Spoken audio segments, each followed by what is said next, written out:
كن تلفزيون OBS في channel كوكي شو إن كان اسمه ده تو كوبي تنجح كوكي شو جو خندر بانتي خيسوم موتا غرغرة كبر اسمه ده دودا أرمو خيسوم ما تكون كبر خيسوم ما كون درجة جودا درجة جون السوشيال ميديا رت أكمل في يد مو كبر خجورتين درجة جون خيسوم ما كي يخارقون سوشيال ميديا ورسيران اتفاقية دما جروفي ورس سوشيال ميديا رتي وانا قرصة داخلنا جرو ميخنا كيسوم ما قد السوشيال ميديا في درجة جون مال فكاتي خيسوم ما كي يراغنا ترتي غاري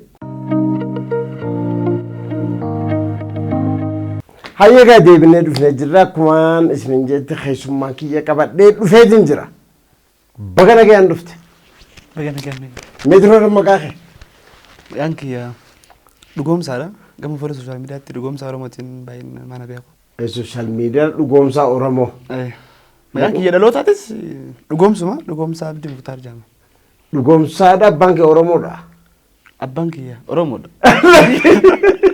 دقوم سا أورامو بقول هدي بالغباء هدي نيك نيمي ده دقوم سا أورامو مكا أورامو ما يتموقع فتملي دقوم سا إني دقوم سا بدي مختار دقوم سا بدي مختار مكا السوشيال ميديا هدي دقوم سا أورامو دقوم سا أورامو نتداولي هاي السوشيال ميديا نكرر خاصو جرت محمد انت ميارو نقدو خيسوم ما سوالف السوشيال ميديا كذا تتفيد دم توصل على الجرا مي السوشيال ميديا في درجة قمة مال فكات خجو اتدابين درورة مي في سي انيو دقوم سان درجة قو دقوم سان بدي مختار كمان جي والرئيزادي قدين هررجي با أنا قرمتي مقالة دوتين دلده أنا ميتات توري دراني jalan ko jechu naannu makana ammas jalan ko wajjin addaan fageenyaan qabu laga raamisi jechuun beekamaadha waldaa gabaa firaa misirratti daladde amma kan hin jiraadhu gaafa finfinneedha amma finfinnee jiraata maal fakkaati mee ijoollummaatti maal jette biittite daaddoo magaalaa daaddoo maal fakkaati daaddoon biyya bishaan lama jidduutti hin daladde tole laga raamisi kajaamu dadar jalaa bu'aa لايني جبانا ربني لايني جبا ددر جلابا لايني رام يسموه بدلنا جلا بدلنا الدودان الدودان محل قودتشي تلان كو جلا تلان كو كيلومتر ما يجلس مست كيلومتر شنتر اوكي تولد مي جولمت اخافته دونغورته اخافي تنن ميا لغيرو تكاتي اباخ يوجينا غوريرو نورو اخافته كو سينتولجيني هوجي اخافي نوجو بانك يلني دلدلو ما رخيص تفتف جا اسو جنيالي رويني كجراتي يرو توك فوانا كسي كو دفا هوجي يولا لمله ولين نديم نسو جندن مي جريني بادي ما مال غوتي لغدا يتمو بوبي سغورتمو مال غوتي جولما غيزتي تكوريجي ريدي رينيجي خنا غيزتي تكورين تون تربيه قبدي يرو جولي تنين بردا قران سلاماتيس اما يا خنا سنين بردا يرون تك يرو تكو كتربيتي ابانك يدلا دلا قبا ني وجدا اسوجينين ادو غاغرا ديمين وجوجدا جالان كوس لايني بدنو تنس غورو متي جامي جرا غورو indaji hufei fi bakajam tunda jira khana yero demnu khana guya garagaraati meesha harreen fiineeti meesha uffata fi mal uffata khana demne bakka san geesna torben kun raweddun isa dalaga sanfarat dabarsa gaafa dalaga barumsa tin dabarsa guyaan boqonna gabu jimaata especially jimaata hojii yoo jiraates anqasmara jalan fiigu guyyaa boqonna ala daafi jimaata تكو غيا بقولناتي بودا خان رالا نيلن غيا وجيته غافا خان ري غافا نيرغان تولو تكوي غيسيتين ميله هداني دي خالي جام لكي مغالات ولدي بيا او سو سان نغدا دريا مغالات اوغس تكو علي كسي منغو سوسن تابنه تكو جولي تابا جولي ما خيس تابنه دون تابنه مراس تكو مي عمري دانغا بتي دبرست almost around injuru di demi lama khaysan jira akam di demi lama bara ege fin finne dufte khanan nizabam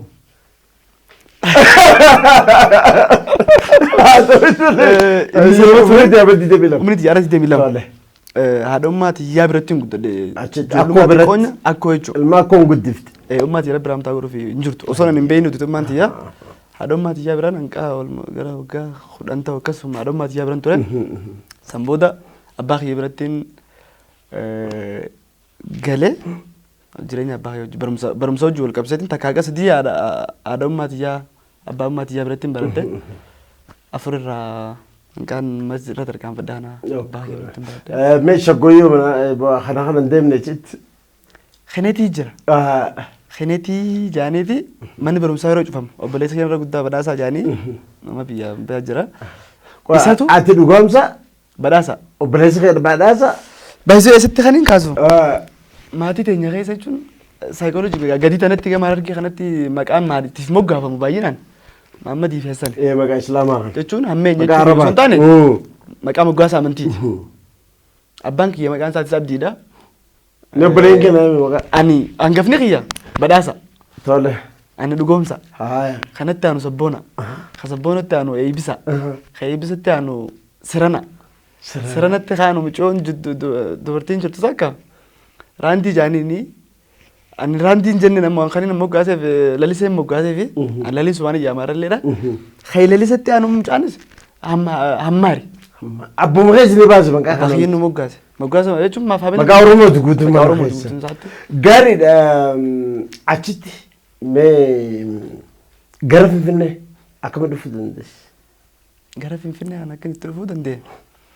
Kuma lamaa fi jijjiirama dhufee kana booda. Waliin jijjiiramte gaman. Harariin ture. Harar magaalaa keessa. Magaalaa Harar. Harar magaalaa keessa abbaa kee wajjinis ture yeroo sanitti Harar galeetiin bizinesa wayii hojjechuu ture. Asuma achi jiruuti kuma lamaa fi booda kanarraa hanqa kuma lamaa digdamitti Harar asuma jiru. Duuti caaludha. Nabsee isaa hamaaru. Lubbuun deemuun isaa dhufte.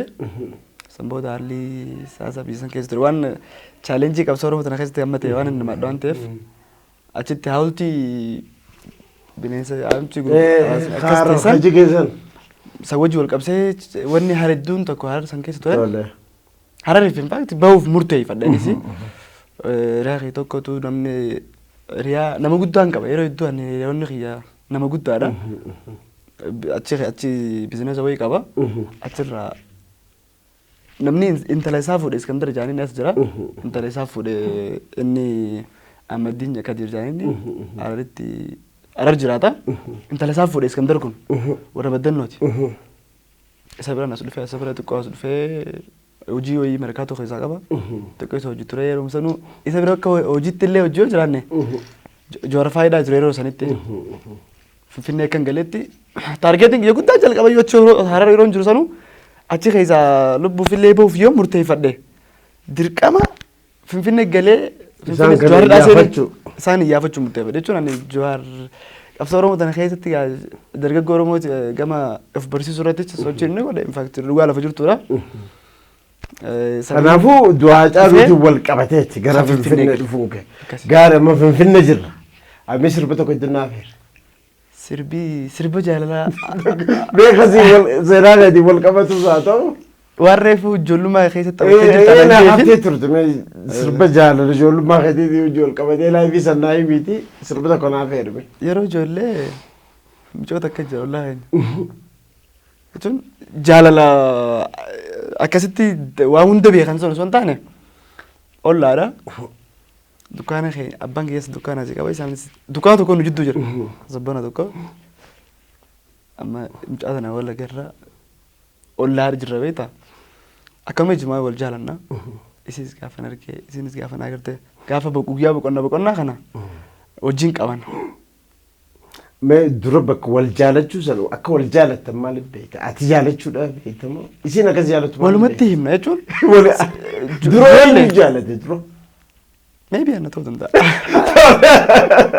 Isin lennatti himachuu baattu ana ta'uu danda'a jee yaada. Tole. Ittuma nime sodaa. Si jaaladhe. Anis kanuma waan bitan hin qabneen wanni mana isaanii jiru mana keenyas jira. Dhaqeetuman waa wayii gaafadhee. Suuqii isaanii irra deddeebiti. Suuqii isaanii deebadhee deddeebi'a. Isinis dhokattee ganama faaya jechuun maatii isaanii biraan yeroo waan biraa akka yaadamnee fi ganama fa'aa dhufteeti mana keenya wayii bitattee deemti. Kanuma mana isaanii jiru fa'aa ni dhufti isheenis ni gurguraaf ni deemti. Isheen irratti sirba gaafa jimaa jiru garuu kana sirba tokko na feera. Sirbi san sirba abbaa ta'e illee hin beeku. Raaji sirba. Barsiidha beensee heedachi namaree eegumaan sirkadhee rabbiin na fure balsiraa hogaraan nan dandahuu naroora hangaartu ijjitoo imimmaan arrab ja'aan muraattu lubbuun sirraa sabboontuu tiyya dhugaan na jaalataa jaa sirbi. Inni sabboontuu tiyya ja'an immoo waan hin jiru na beekame. Ati maqaa siin jettaa. Ni sirbitaa moo sirbaa feer sirboosuma sirbaa. Akka darasaati waan ta'eef numan dhageeffadheetu man sirbuma kana yeroo hunda sirbuman banaaf malee. Isiif sirba banta. Amma guutuu jechuun hin dandeenye. Gaarii gaa sirba isaa garranii afeerra. Sirba kana gaarii damee dhugoomsa. Amma gara erga Finfinnee galtetti. Magara Finfinnee irraa kaadha. Mee sooshaal miidiyaa irratti si beekaa. Sooshaal miidiyaa irratti wanni ati dhadhaamtu hedduu kan argu waan bilchina qabu. Waan Meesii fi sooshaal miidiyaan akkamiin wal eegalte? Sooshaal miidiyaa kan inni eegale biyya jiraadheeti. Tole. Dachaa sun tokko biramtaa godhu fi ijoollee biyyatti hiriyummaa fi sabboonummaas waliin qabnu tokko jira. Ijoollummaa saayibbanii sabboonaa tokko fa'aa dabalatee ni jiran. Sooshaal miidiyaa anaa jiru 2016 akkas yeroo maaster pilaanii isaan Oromoo Pirootestii isaanii isaantu fayyadama baay'inaan. Isaanuma jalan nama daldalaa bilbila qaxqaxisanii laata maashinaa isaan. Saniin hin banadhe jalqaba. 2017 yeroo jalqaba 17 banadhe. 17 baneen sanumaan hin lallaalan mana hordofanii isaa wajji isaan dura barsiisuu jechuudha dheeti. Amma miidiyaa dura Facebook banatte moo Facebook takka jee miidiyaa kan itti eegale Facebook waan hin eegale. Amma samboodarra Facebook sooshaal miidiyaa Facebook wajji wal fudhachaa dhufne sooshaal miidiyaa kana ittiin dhufe akkuma isin jee Facebook sambooda maqaa jijjiiramni dhufee booda Oromoo Pirootestiin tarkaanfatee jijjiiramni dhufee booda maqaan duraan tures ka update ta'e maqaa jijjiireen 2010 booda amma danda'ametti wantoota garaagaraa taa'amanii siyaasaa Oromoo kana keessatti hedduun hin dhageeffadhaas ni dubbisas seenaa Oromoo keessatti waan seenaa Oromoo irratti waan ta'e ni dubbisa. Speeshaalii wanni akkan waa barreessuu irratti dirqu tokko yoo jiraate seenaa gama bahaa kan irratti taatee 1874 haga 1884 Rauf Paashaa lammii Turkiiti. Rauf Paashaa moo Gibsi? Gibsi irraas dhufe isaan Turkuma jechuun isaan santu waggaa 10 guutuu Harargee irratti duulli isaan godhame. Duula uummata lola warra Afranqalloo kan irratti gaggeessan kan irratti warra bahaa jiru kan irratti gaggeeffame kan irratti waggaa 10 guutuu hooggantoonni faayinaalii hooggantoota warra jaamu 62 Harar magaalaa keessatti maqaa Araaraatiin jechuudha. Aduma magaalaa adeeda biyyoo keessatti maqaa Araaraatiin hooggantoota qofa nama 62 rimuuf godhan guutumaa guutte. Gaappii waggaa lama Misira irraa dhufe san. Misira irraa dhufe kun Rauf Paashaatiin kan hooganaman kun jechuudha. Gaappii waggaa lamaatiin boodatti weerarri Minilik dhufe. Harargee irratti. Anuun beeku. Gaappii waggaa lamaatti. Gaappii ogguma lamaatti waan san. Hooggantoonni baasan jiran waggaa 10 qabsoo irratti jara wajjin geggeeffameen irra baay'ee namaatti dhimee harkaan kennamne garuu hooggantoota 62 jechuun arra hooggantoonni Oromoo dura jiran meeqa ta'an tilmaamu nama rakkisu yeroo sanitti hooggantoota duultota jechuudha 62 balleessanii waggaa lama guute Minilik dhufee warra kanatti amma hooggantoota murtii hooggantoonni ammas walaana murtii guutu amma taakka jee bakara waareeffaan warroottu waalleen isaa waliin jiran ammas qophii lola biraa seenan ammas waggaa 8 Afranqalloo Rauf Paashaa wajjin qabsoo jirtu leenjisoo diigaa waggaa 8 Minilik yoo jiru irra jira walii dirmachuu hin dandeenye jiru sanitti osoo waloota tokko wajjin qabanii jechuun dhaan ture seenaa kanarratti waa hedduutu dubbiseetiin dirqama waa seenaa waa babarreessu waa dubbisee barreessuun qaba jechuun murteessee dirqama sooshaal miidiyaa irratti amma ta'e gaati sooshaal miidiyaa irratti wanti dhugumsa Oromoo hordofan hangan waa babarreessutti jechuun waanuma poozitiivli raawwatin jedhamu akkuma ta'etti. Gaariidha waan guddaadha ibsu ammas umrii danan seenaalee kana qorachuun dhugaa hedduu waan guddaadha mee dargaggoonni adda addaa amma sooshaal miidiyaa ni agarra akkamitti fayyadamaa jira mee akkamitti ilaalta ati kana waan kana hordofuutti dargaggoonni sooshaal miidiyaa akkamitti itti fayyadamaa jira gara sirriitiin itti fayyadamaa jira moo mee akkamitti ilaalta? Wanti itti fayyadamu sooshaal miidiyaa tokko jiru qabatee amma almost wanti hundi sooshaal miidiyaa irra galee jira jechuun hin ta'u. Kana keessatti nuti sooshaal miidiyaa itti fayyadamu jirra moo nuuf fayyadamu jira isa jedhu ispeeshaalii dargaggoota Oromootiif irra baay'een namoota keenya sooshaal miidiyaa kana gubbaa jiranii itti fayyadama isaa irratti hedduu duubatti hafnee jira. Fakkeenyaaf fudhannee waanuma chaalenjii qabsoo Oromoo jechuun jireenya Oromoo laayifiin guutumaa guutuutti jireenya keenya waanuma Oromoo dubbachuu kanarratti maal waa wal qabatuufi daarekshinii biraasii qabachuu Oromoo kan biraasii qabadhe irra furmaata waanuma qabsoo Oromoo kana keessattuu yoo fudhanne jechuudha. Eenyu warra qabsoo Oromoo kana hoggan hunda isaanii silaa namni likkilikiitti himee karaa qabsiisuu qabu dargaggoota jechuun qabsoon 2018 injifannoon galmeeffamte warra wayyaanee aangoo irratti hin kaafamte wayyaanee qeensa qubaata dargaggoon gootisanii hanqa funyaanitti hidhatte baankii fi taankii fedhii ijaarte geggeessuun adda durummaadhaan qeerroo Oromootiin taankii dura dhaabbatanii kan godhame dargaggoota Oromooti. Dargaggoon Oromoo har'a garuu anamma kan uffaa ilaalcha kiyya ilaalutti sooshaal miidiyaa itti fayyadama irratti warra jechuun warra biyya hoogganus dhiibee waan akkasii waan gaarii hawaasaaf ta'u kana waan kana hojjechuu qabdan irratti dhiibaatiin waan jiru natti hin fakkaatu. Warra morni mormina jaanis waan morman sun hawaasaaf maal buusu jirtan irratti waan dhiibaa jiru natti hin fakkaatu. Harkumuttis hin jiru. Dargaggoo Oromoo keessatti waan baratame mormi jennaan mormuu deeggarii jennaan deeggaruu ta'uu qabu. Ana akka nama nutti mataa qabna jechuun rabbiin hunda keenyaafuu mataa kanneen nu uume waan gaarii hawaasaa jedhame seexaanaan maaliif hin hojjetamne sappoortii godhuun tiin amana. Dogongora hawaasa irratti hojjetame waaqaanillee maan taane kadhaanis maan taane dura dhaabbachuun namana akkasitti namanan. Dargaggoon Oromoo paartii kamirraa bilisa yoo ta'e Oromummaa wajjin qabatee paartii barbaadees yoo deeggare Oromummaa qabatee Oromoo wama lama wajjin qabu. Inni lama wajjin qabu Oromiyaa fi Oromummaadha. Oromiyaa fi Oromummaadha waliin qabnu. Oromiyaa fi Oromummaa waliin qabnu irratti aarsaan fedhe yoo dhufe waliin kafaluuf qophii ta'uu danda'u qabna. Gaafa Harargeetti rakkoon tokko uumamu Wallaggi taa'ee yoo ilaale. Gaafa Wallaggeetti aarsaan tokko rakkoon tokko uumamu Baalee taa'ee yoo ilaale.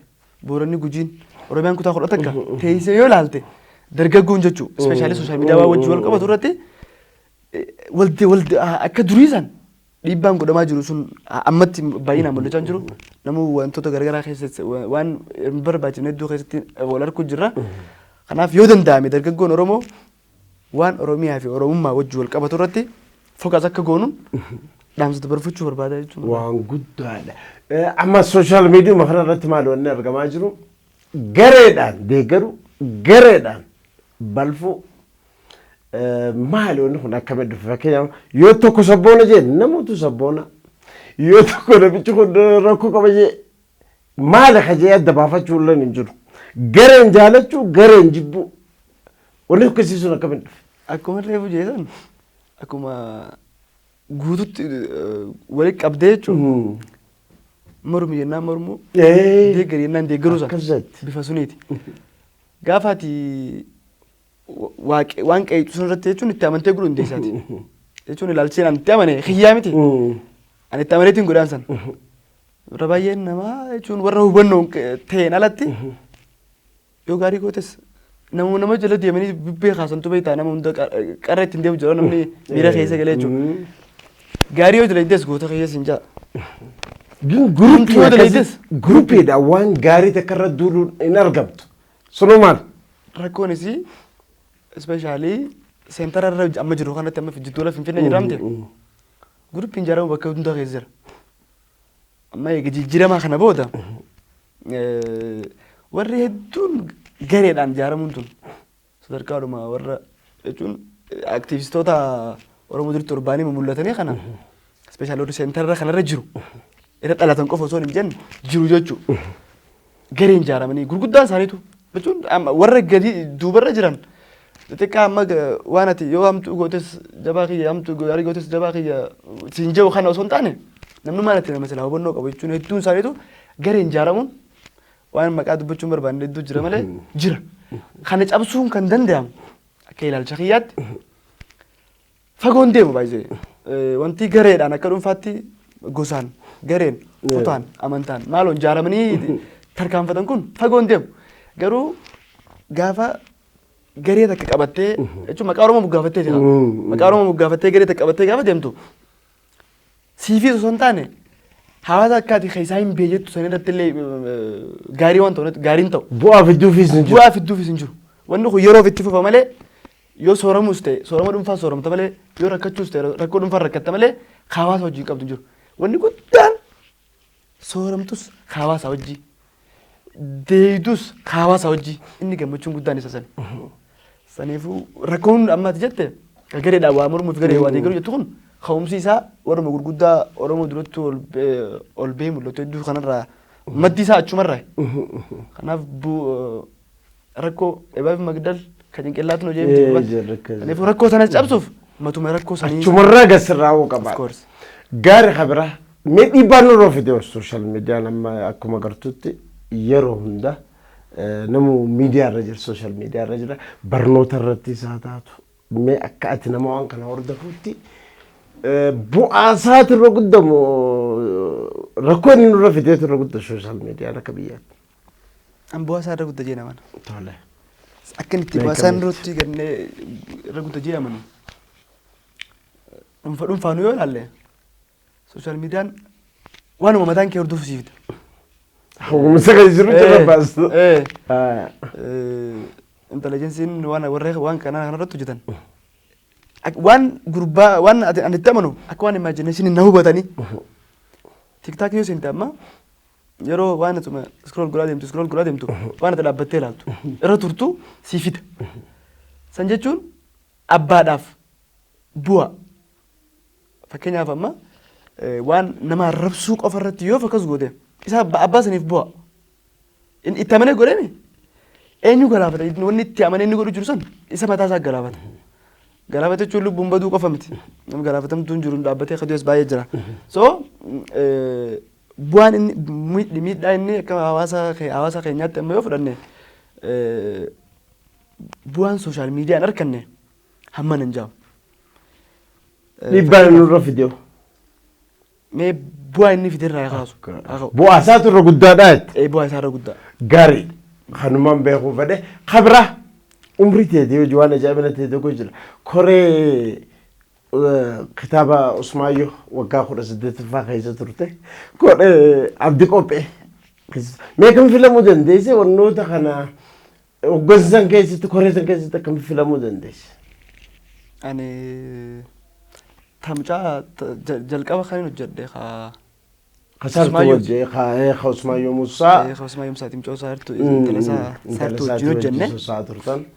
Osoo isin waan kana jiraachuu illee hin beekne jalqaba nama waldaan tokko irraa akka jira nama biratti wal qunnamne balagarra jennaan waan fuula duratti waan akkasii tokkoon jaadu jira maal jettee wal dudubbanne yeroo sanitti sanboota irraa Adacaa ni beektaa miti Adacaa biratti lammaffaa walitti deebinee egaa dhimma biraatiif walitti deebinee wal garree waan kana akka lafaa kaasaa jirtu natti himtee jennaan Usmaayyoo kaasilaa Oromoon hundi gurraa keessaa qabata waan ta'eef anis Usmaayyoo sirba isaatiinis waa hedduudhaan gurraa hin qaba waan ta'eef seenaa isaatis taniin dubbises taniin dhaga'ees hedduu jira sababa ta'eef waan kanarra jirti eegate hamman dandeetti sooshaal miidiyaan dhiibbaa godhuu danda'u irratti wajjin barreessee maal godhuu danda'u irratti maal jee hojiitti seenee sirba isaa barreeffame sirba isaa upload godhamee ture YouTube gubbaatti. Tole. Almost guutuu isaa Si barreesse. barreeffamatti walalotti deebisee akka isin. Sirboota Usmaayyoo san barreeffamaan akka taa'e hagodhasi gamanumaanuu galata qabda. Mee kaabdi qopheetis akkasuma keessa turte. Kaabdi qopheetis sanis sababu osoo namni micoota naan jiraachuu irra dhageetuma dhageessee isii dhimma micoota biraata akka jira. Qaamaan isii wajjinis wal agarree anis bara akkanatti waan akkana hojjechuu barbaada. Osoo Usmaayyoon eebbifamin dura isiinillee wal dubbanneen. Egaa kanarratti dalagu jiraattee abbaa kiyyaattis akkana fuula dura waan akkasii yaadu jiraanis wajjin hojjennettee na dubbatte tole jeetumaan wajjin yeroo san wal jabarfanne sammuu dura ijoolleen kitaaba barreessite isii wajjin wal kontaakti wal godhanii anis qoree ta'e keessa filatame. Miidiyaa adda addaatiif ibsa sirraa fudhachaa turan. Dhugoomsa umrii teeti guddaa ol waan guddaa dalagaa jirtan ijoolleen sanis keessummaa si goone gamanumaa waan waada si godhu waa'ee sooshaal miidiyaa irratti fuuldura kasii waliin waa hedduu hojjennu ta'a. Mee maayyirratti wanni ansiin kaasan wanni uummanni akka beeku uummanni kasii beeku feetu yoo jiraatte mee hawaasa keetiif waan ibsattu. Tole galatoomii yeroo hojii dabarsitee fi wanni osoo hin gadi hin buune ngoolamni sagantaa kana keessa hin dhageemsu barbaadu madaan Oromoodhaa kutaa 11 Oromoodhaa jirtu wayisaa jirtu madaa hunda keenyaa osoo ta'e gaafa Harargeetti rakkoon tokko uumamu Wallagga osoo dhiigee gaafa Wallaggatti dhiigni tokko mul'atu rakkoon tokko mul'atu ispeeshaalii ammas akkuma harkuu jiru kana waliif birmannaa akkuma reefu dubbadhee ture Oromoo wahuma lama waliin qaba isiinis Oromummaa fi Oromiyaadha. Kasan irraa fi aadaa kutaa amantii waan iddoo garagaraa qabna. Kanaaf Oromummaadhaan Oromoon kutaa 11 akka jiru waliif birmannaa godhu. Waa hundarratti wal jajjabeessuu irrattis wal gorsuu irrattis ta'e waan hundarratti Oromummaa wal bira dhaabbannu Oromiyaa waliin haa eeggannu biyyattii waliin haa ijaarru jedhamsa jiruun dabarfachuu. Gaariidha. Wayin na dhufee osoo dabrin TikTok irratti waan argate tokko jira maali? Dhaaphaan dabrin warra jaanii jira TikTok irratti. Meeshaan yaadaa takallite tokko atu maali miti ni xumurra. TikTok kana gubbaatti. Na dabrin warra jira. Maqaa rabbiitiinis qabe, maqaa gooftaa Yesuusis qabe, maqaa waaqaatiinis qabe, maqaa marootiinis qabe. Dhaabbata yeroo tokko jeekkisa kadhata. Gaafa dhaabbattee ilaaltu yookaan inni seenaa dhuunfaa sitti haasawaa yookaan waan gola wayii keessaa sitti haasawaa kana je'ee si dhaabe osoo hin taane ani hin jenneen jee jechisan irrattu dhaabbadhu maqaa rabbiin si qabe maaliin si qabe ani hin jenneen jee jechuun warra akkas jaaniif ergaa warra akkas jiruusaniif ergaa yaadaati kan liteef sammeetti yoo danda'ame sooshaal miidiyaatti fayyadamtu kamuu namni akkasi daawwatuuf hawwu osoo hin taane waan namni akkasi daawwatuuf akkas daawwatu hawwisiisu hojjedhu. TikTokis yoo fudhanne viidiyoo upload jira gootu itti yaadi bu'a qaba waan jettu. Namni hundi kasti si hubatu waanumaati fuula sooshaal miidiyaa kee gubbaaf fiituun si hubata. Ati yeroo hunda waan qoosaa poost gootee taate nama qoosaati. Ati yeroo hunda seriously jechuun waan bu'aa qabu gootu ta'e nama waan bu'aa qabu dabalsa jee namni jechuun imagination namni akkasumas si hubata.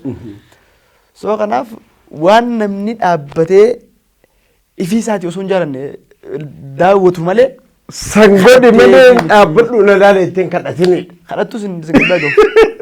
Hedduu waan guddaadha dhugoomsaa Oromoo dhugumatti dhugoomsaa Oromooti baay'ee natti tole turtiin si wajji godhe. Hayyeegaa hordoftoota sagantaa teenyaa kunoo dargaggoota jajjaboon akkana akkasuma taayilantii adda addaa warree qabaatan gara koo gashuu yoo dhuftan kan deebisnee hawaasaaf isin dhiyeessu ta'a. Gamanuma wanni dhaamsachuu barbaannu warroonni sooshaal miidiyaa irratti tokkummaa Oromoo irratti jijjiirama saba kanaa irratti ni hojjeta jettan mucaa dargaggoo kana qunnamtanii waliin dalaguu dandeessan dhimma Oromoo kamirrattu waliin hojjechuuf qophiidhaan hin jira. Dhugoomsaa Oromoo jettanii sooshaal miidiyaa isaatiin barbaadanii qunnamuu dandeessan mee ergamayyee. Dhume tokkoon kan nafe. Namni hundi akka naawwatu kan hin barbaadu. Ani paartii kamirraa bilisa. Paartii kam keessa suyun seen. Paartiin ta'e Oromoo.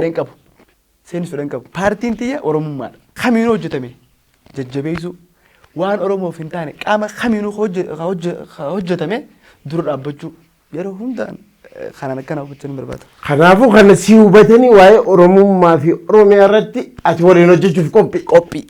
Hayyeegaa qophiin teenya irraatan dargaggoo dhugoomsaa Oromooti waliin godhe tana fakkaata karaa qophii tana daayirekti godhuunii fi karaa kaameraatiinis kan nu gargaaraa jiru Yusuf Warqisaa gaazexeessaa Yusuf Warqisaati waliin taane galatoomaa horaa bulaa.